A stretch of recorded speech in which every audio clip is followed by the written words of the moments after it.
بسم اللہ الرحمن الرحیم۔ السلام علیکم ورحمۃ اللہ تعالی وبرکاتہ۔ آج ہم گریڈ 4 کے سبق نمبر 2 کی طرف آتے ہیں۔ بچوں دیکھیے صفحہ نمبر 13 کے اوپر سبق نمبر 2 ہے وضو کرنے کا طریقہ۔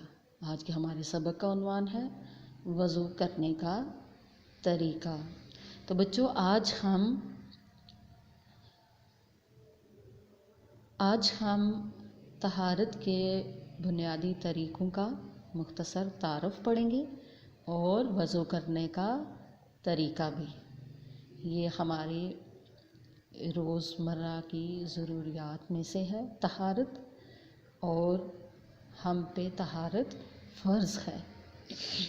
اس لیے آج آپ نے انتہائی غور کے ساتھ سبق کو سننا ہے اور طہارت کے سارے طریقوں کو اپنانا ہے، یاد کرنا ہے زبانی۔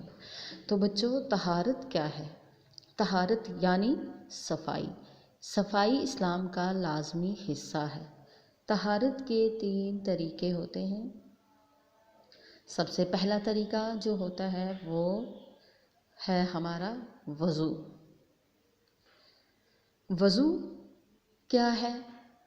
وضو یہ ہوتا ہے کہ پانی کے ذریعے ایک خاص ترتیب سے کھلے ہوئے اعضاء کو دھونا وضو کہلاتا ہے۔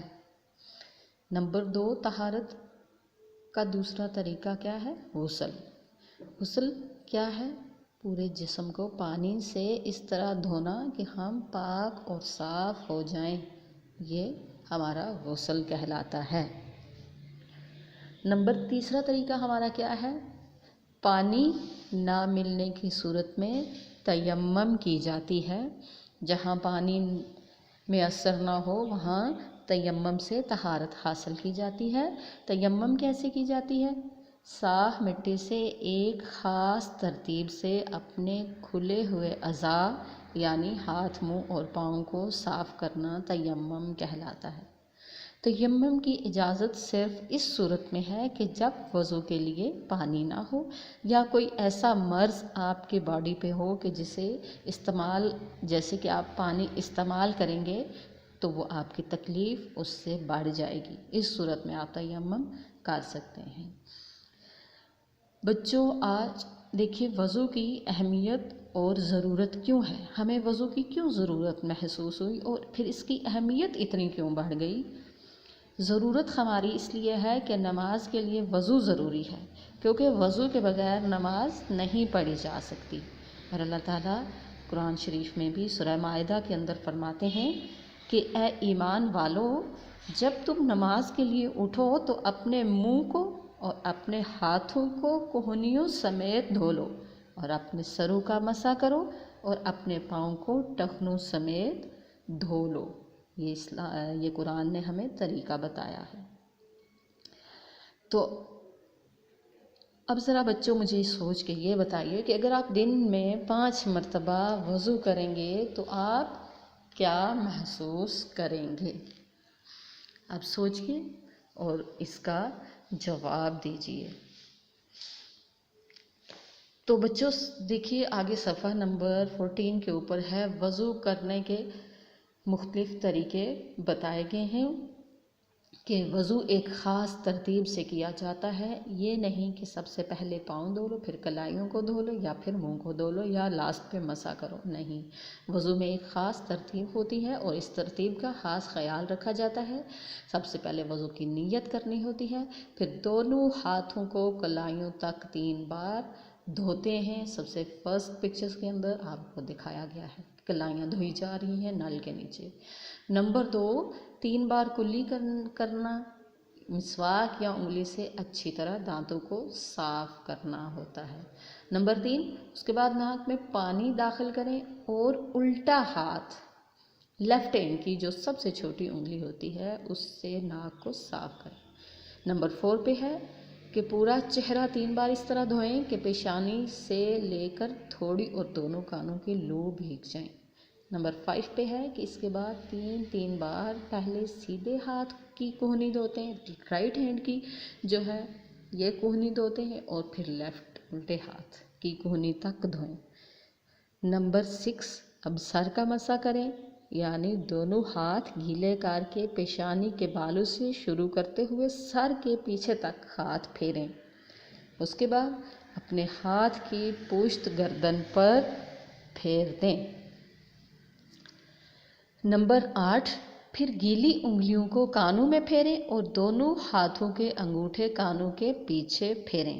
نمبر 9، آخر میں پہلے سیدھے پیر کو اور پھر الٹے پیر کو ٹخنوں تک اچھی طرح دھو لیں۔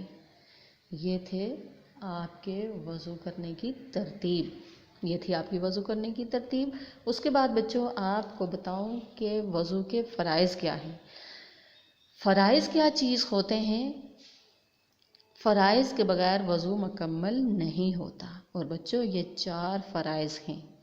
اگر وضو مکمل کرنے کے لیے پانی کم ہو تو صرف یہ فرائض ادا کرنے سے بھی وضو ہو جاتا ہے، اور یہ فرائض یہ ہیں: پورا چہرہ دھونا، یعنی پیشانی کے بال سے تھوڑی تک اور ایک کان کی لو سے دوسرے کان کی لو تک۔ نمبر 2، دوسرا فرض دونوں ہاتھوں کو کوہنیوں تک دھونا۔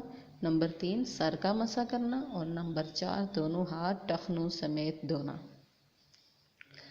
بچوں ایک بات آپ کو بتا دوں کہ 5 وقت وضو کرنے والوں کے اعضاء یعنی کہ ہاتھ اور پاؤں اور چہرہ قیامت کے دن چمک رہا ہوگا۔ حضور علیہ السلام کی یہ حدیث بھی ہے کہ وضو کرنے والوں کے اعضاء قیامت کے دن چمک رہے ہوں گے اور وہ اللہ کے عرش کے سائے میں آرام فرما رہے ہوں گے۔ تو بچوں آج سائنس نے بھی، یہ تو ہماری ترتیب جو قرآن اور پھر اس کے بعد جو تھی تفصیل وہ حضور آقا علیہ السلام سے پتہ چلی، لیکن آج سائنس نے بھی ثابت کر دیا کہ وضو کرنے سے نمازی کے کان، ناک اور گلے کے امراض سے محفوظ رہتا ہے، اور مسح کرنے سے بچوں کیا ہوتا ہے؟ پاگل پن اور لو لگنے سے بچ جاتا ہے۔ آئیے دیکھتے ہیں ایکسرسائز میں کیا سوالات دیے گئے ہیں۔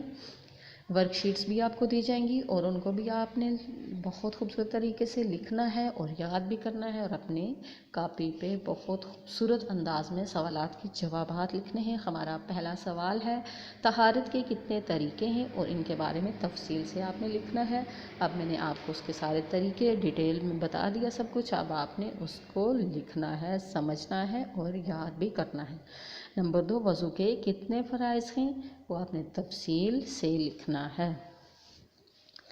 اب بچوں آپ کو وضو کے فرائض، وضو کا طریقہ مکمل طور پر پتہ چل گیا ہوگا، اور آپ نے اس کو فالو کرنا ہے، اور دن میں 5 مرتبہ وضو کر کے نماز ادا کرنی ہے۔ آج کے لیے اتنا ہی کافی، نیکسٹ سبق کے ساتھ انشاءاللہ پھر ملیں گے۔ السلام علیکم ورحمۃ اللہ تعالی وبرکاتہ۔